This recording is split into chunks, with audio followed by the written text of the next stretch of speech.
Welcome to the Interfaith Action for Peace, IFAP. This is the Interfaith Forum, Episode 6. The Interfaith Action for Peace, IFAP, is working to build capacities for the spiritual, economic, academic, and cultural enhancement of society and the peaceful coexistence of religious groups in Nigeria. And one of our initiatives is this program called the Interfaith Forum. Today we will discuss the topic, Potentials of Interfaith Action for Peace. We have with us today in the studio two highly esteemed guests, namely His Grace, Archbishop John Onaiyekan, the Catholic Bishop of Abuja. Welcome, sir. Thank you. Thank you, viewers. We also have with us today Abubakar Sadeeq Muhammed, Ustaz Abubakar Sadeeq Muhammed of the Muslim Consultative Forum. My name is Abdul Hakim Ajijola. Welcome to the Interfaith Action for Peace, IFAP Forum. Let me start by asking His Grace, the Archbishop of Abuja. Basically, sir, in what ways can interfaith dialogue and the actions related therein help us with some of our ethnic violence issues in this country? Thank you very much. Even before we talk of interfaith, yes, we need to also talk about faith itself alone. And this is the whole dilemma. Religions are supposed to bring out the best in each and every one of us, and therefore religion by its very nature is supposed to be a solution to problems, not a cause of it. When de facto religions become problematic, then interfaith relationship becomes very important, in fact crucial. And so when you have ethnic problems, one would expect that religious belonging, which very often cut across ethnic boundaries, can serve as a bridge. Okay.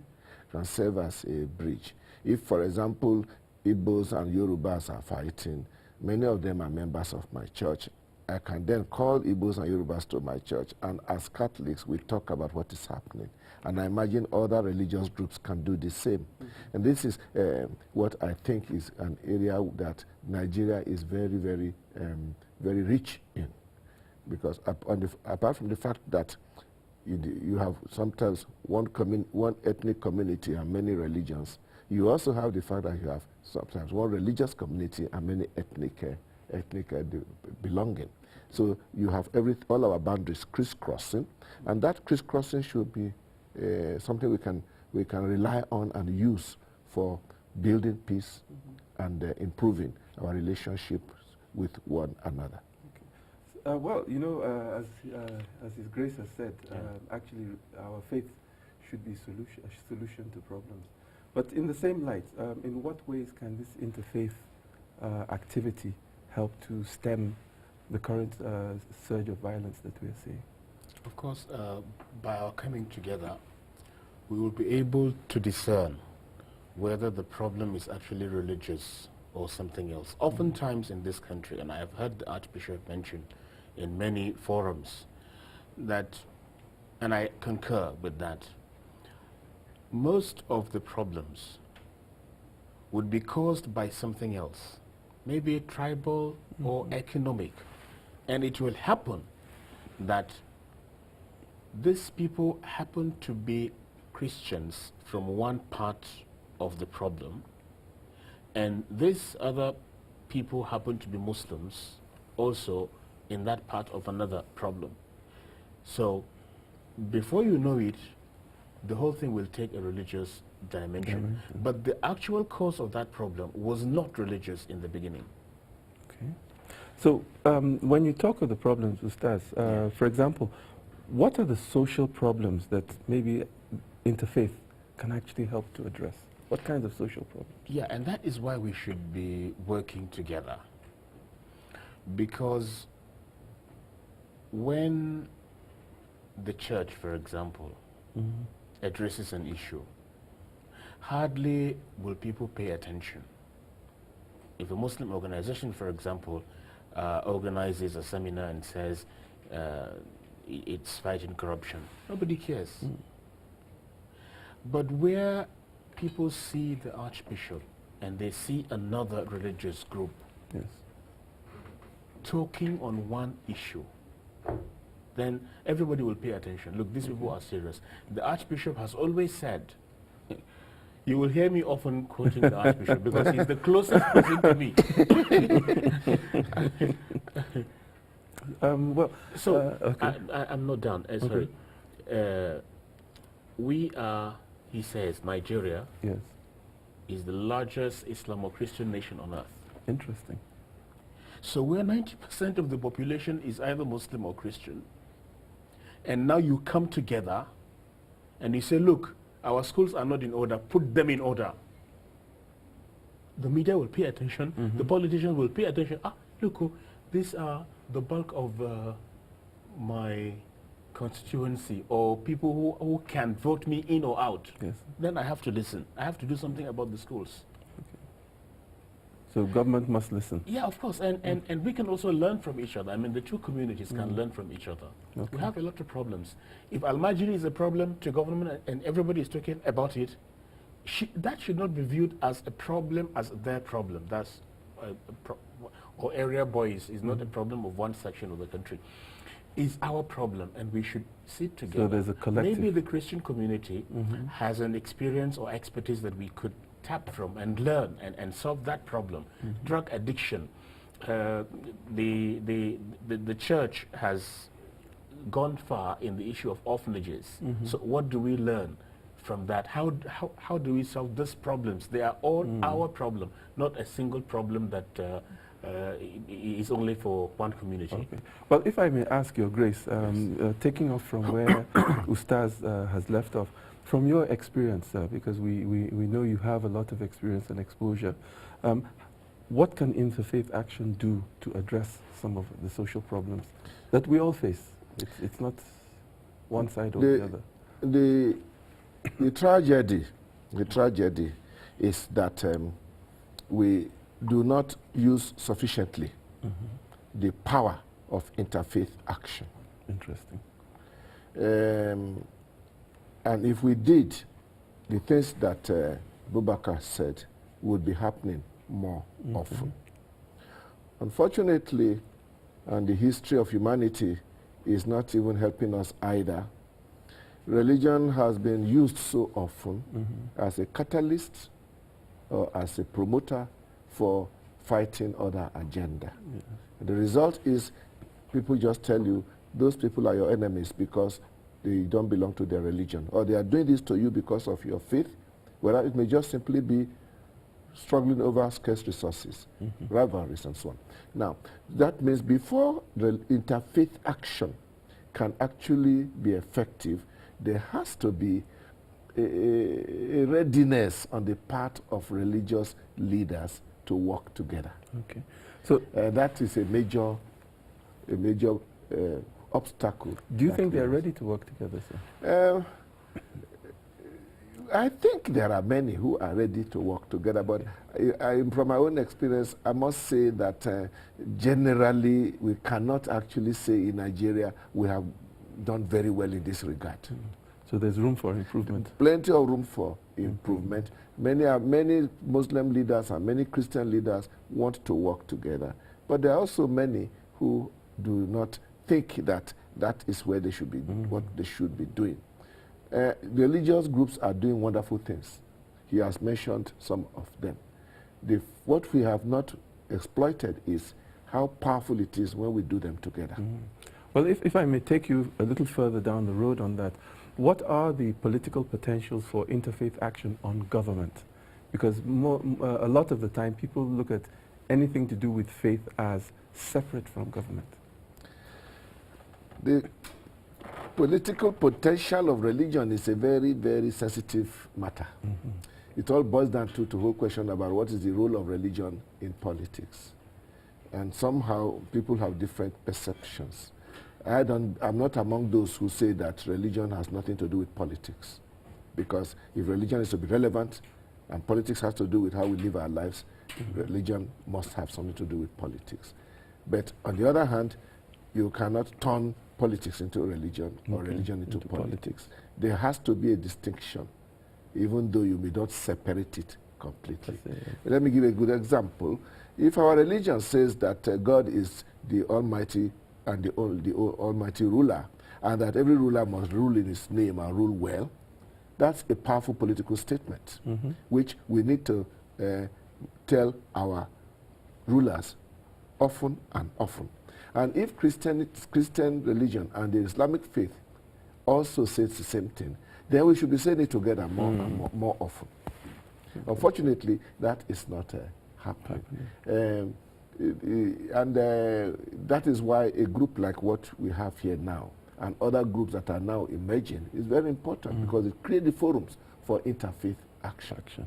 People don't just start acting together if they have not really agreed on some basic rules about their action together. We must therefore find a way of talking together, agreeing together, find our common grounds, and bring out from our various faith values those things which will help us to act together.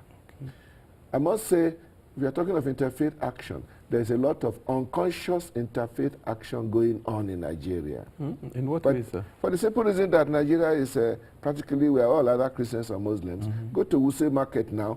Interfaith action is going there. It's going on there every day as the Muslim and Christian women are there. They are there in their ways. They are helping one another, and their customers come from, it doesn't matter where. When some people sent text saying that you should not buy suya from these Hausa people because they are Boko Haram, the text messages were ignored because those who like suya will eat it from wherever they can get it. That's interfaith, but we want a conscious one. If I may throw the same question to you, sir, Ustaz, but I think one of the things I heard from His Grace was this issue of separation of church and state. So that in answering it, I'd also like you to address this issue from the Islamic perspective or the Muslim perspective. Well, I think that is the essence of dialogue, to get different positions in a way that one would listen and would respect and accord it some understanding. In Islam, the state and the religion is one and the same thing. Because it's both kingdom and faith. It's a way of life. And there may not be any much difference between what he said and what I'm saying. Only that we should try as interfaith group, and he has always entertained this position, to come together, not to allow the government to bring us together. If you must have some credibility in what you say, if you want people to respect that position, where I was mentioning of taking a position maybe against corruption or against our schools, or we want to make our hospitals to work, the politicians should listen to us. They should see us coming together, not at their behest. And there should be some level of independence. We are not beggars. We are not begging for anything from them. We are helping them. Yes, we are helping them to rule well. So we should be listened to. But you know, one of the challenges I see in the environment, and I'll ask you, then I'll ask His Grace, is that sometimes it is believed that even government uses religion for its own ends. So how can interfaith, I guess, preempt being I guess, religion being used by the powers that be? By being independent. Okay. Because what they do is to draw one aside, give him a piece of land somewhere, send him to Jerusalem and Saudi Arabia, give him some money, then you get problem. But where we're independent, we are telling you what to do, not because of what you will give or what you have, then we should be respected. Okay. This whole discussion of politics and religion, of course, it depends on what you mean by politics. Yes. When I say that there has to be a distinction, it's like when it comes to party politics, for example, in Nigeria, we would want any Nigerian to be able to vote for any party that he choice likes, not to be told in the church, this is the party you should vote for. Okay? But when it comes to running of government and the common good of citizens, we are as much involved as anybody else. Excellent. So, well, you are a major stakeholder. That certainly is that is the major point I was trying to make. As for government, politicians rather, using religious people, you cannot avoid that.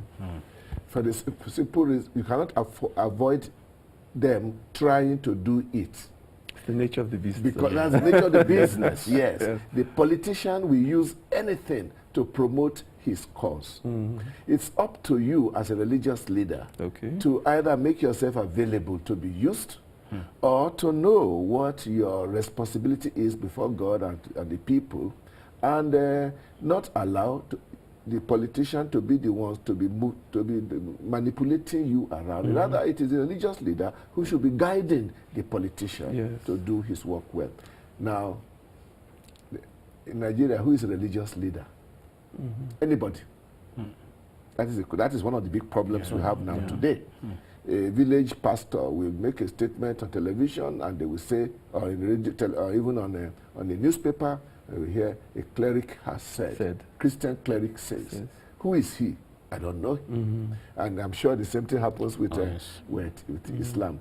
Because of this, there are a lot of people who call themselves clerics, who wear all kinds of garbs and carry all kinds of titles, who are probably even doing that, hoping to be able to get something from somebody. So they actually are offering themselves for sale. It is not every religious leader who is that condition. So it is the whole environment, therefore. But Your Grace, how do we sift? I mean, for the viewers, how do they sift? Well, I'm afraid there is no hard and fast rule about this. There is no hard and fast rule. What I would say is what Jesus said long ago: by their fruits we shall know them. Very good. If I may continue on this trend of thought, and again to tap into your experience, what, for those who are watching this episode, what are the simple, practical steps that you could suggest for people who want to somehow improve interfaith relations today? I mean, immediately. Simple steps right away. Let me say, you will say your own. Let me say that interfaith action is not a matter for experts. Anybody who takes his religion seriously must be prepared to live with his fellow brother, fellow citizen of a different faith, and be ready to work together with him, not despite your faith, but because of your faith. When you work with somebody despite your faith, it is not interfaith action. But when you work with somebody because of your faith, because your faith, your imperatives of your faith makes you want to do something which the other person too wants to do, then our faith positions become they are not opposing, but rather reinforcing one another. You've taken the example, we heard the example of the Almajiri. The fact is that these are children who have not had what they ought to have. Their rights have not been given to them. None of the rich Muslim elite is going to send his child to be an Almajiri. So there is something wrong here. And I believe that is one thing that all of us can put our heads together and deal with. And we know too that they are not only Al-Majiris in Islam, there are also area boys in so many areas. And I think even in the eastern part of the country, there's a challenge of the male child. There are many children who are no longer going to school.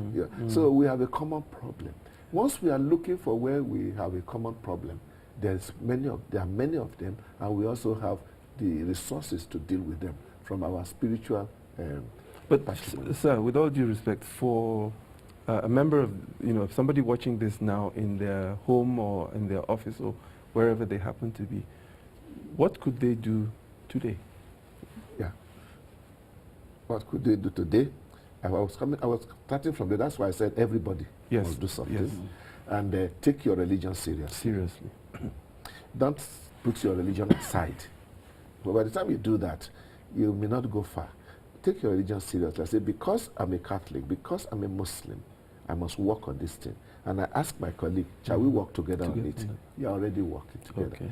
And I believe too, that means everyone, if you want to be really do serious interfaith work, you must take your faith seriously. You must be very serious with your faith, with deep conviction. As they say, charity begins at home. Yeah. And from there, you will begin to look within your faith, what are those values in your faith that opens you up to others. Okay. And I think for me, if you keep looking at the common good, you will discover where we should work together. Ustaz, on the same issues, because His Grace has mentioned, the need for some introspection. Yeah. From an Islamic perspective, what should that viewer do as a first step, or what are the first set of steps they should do? I will add that after taking the steps that the Archbishop has alluded to, let him also not be discouraged by what people of his own faith would tell him about interfaith. Interesting. Yes. I'm sure the Archbishop has faced some challenges, even from his own Christian brethren, about his relationship with the Muslim community on interfaith. Is that true, sir? It is true. But I'm not surprised either. I'm not surprised. We don't wait for everything to be perfect before we move on. So the same thing applies to us. I was mentioning a block of flats that I was staying in, and then I now moved out to another place, and I found 2 churches as my neighbors. So what I did was to send my card. And one of the pastors, as soon as he saw my card, he was in a session. I don't know what prayer he was leading. He came out. I was waiting to be called in. Okay. He came out. Interesting. And I said, look, I had a neighbor, a Christian neighbor. Now I have a whole community as my neighbor. So this is me. I am Abubakar Sadeeq. I'm of the National Mosque, Islamic. So please let us work together. The security of his house and that of my house, they are friends. We have telephone numbers of each. If anything happens... what I'm hearing is that reach out. Yeah, reach out and start with yourself. Start with everybody knows. And my family said, who is this? This is our Christian neighbor. He is the head of that church, just our neighbor here. So we relate together. Everybody should be able to do that. Okay. You said reach out. Yes. Among my little notes here, I actually have it. That's the last nice right there. Well, sir, I would like you to begin to Don't wait to be approached. You take the initiative. So be proactive. Proactive, yes. And the beautiful thing is, you have a Muslim neighbor, you're a Christian, you're looking at him, he's looking at you. The question is, who is going to take the first step? Probably the moment you go there and say, how are you? You'll be surprised at the response that you get. You find out your neighbor is actually human. You find and that your neighbor has been actually looking for an opportunity to reach out to you. This is where children come in very nicely. The children begin to talk to one another, and then the mothers go and start talking to the mothers before finally, so the captains of the ship at last. yes. Well, would you have any final words before we wrap up on these issues? Final words. Okay, let him. On this issue of the potentials of interfaith action for peace, I think we go back again to what we started with. Potential for peace of religion. many people listen to us now will think that we are not serious, that religion has nothing to do with peace. Indeed, if it has anything at all to do with peace, religion is one of the problems that is causing disorder and conflict in the world, which is very sad. Those of us who believe firmly in a God of peace and God of goodness say, no, this is not what religion should be about. Although we do know that the history of religions has not been very, very peaceful. It could be better, or it could have been better. We've had long history of so-called religious wars, whether you call them jihad or crusades. They are there in history. What we are hearing is that 2012, this should be consigned to the realms of history, and we should now begin to look at our religion and realize and discover what great potential religion has for peace. So for constructive starting with yourself, then with those nearest to you, and then it will move to the whole entire community, the nation, and the world. Thank you very much, sir. Thank you very much. Oh, you want to? Yeah, the Quran says, you would find nearest in love and affection to the believers those who say we are Christians. So Muslims should think about this and reach out to those that Allah himself has described as closest in love and affection to them.